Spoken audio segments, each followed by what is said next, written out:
natin yung sarili natin. Nandito tayo right now.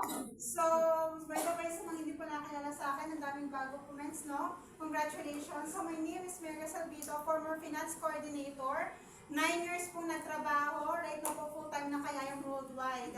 And, pasabi nga po, foundation. Foundation. Foundation.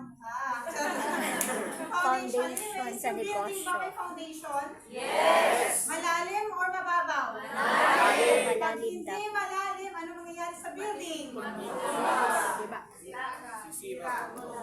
Konting bagyo, konting lindol, mangyayari po?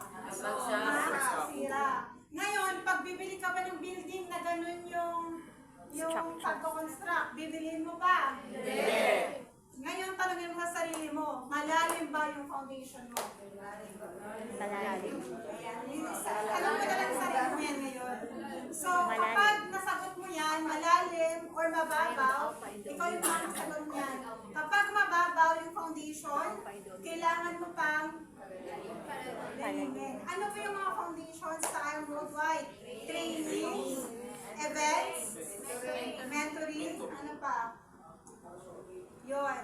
And then, syempre, application. Kasi hindi mo mangyayari yung function kapag wala kang inak.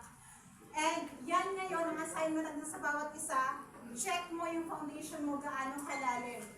Kasi doon, magsisimula yung resulta mo. Inner muna, bago yung labas. Lalim, yung baba muna, bago makita na may tumatayong building. And that's it. Thank you so much.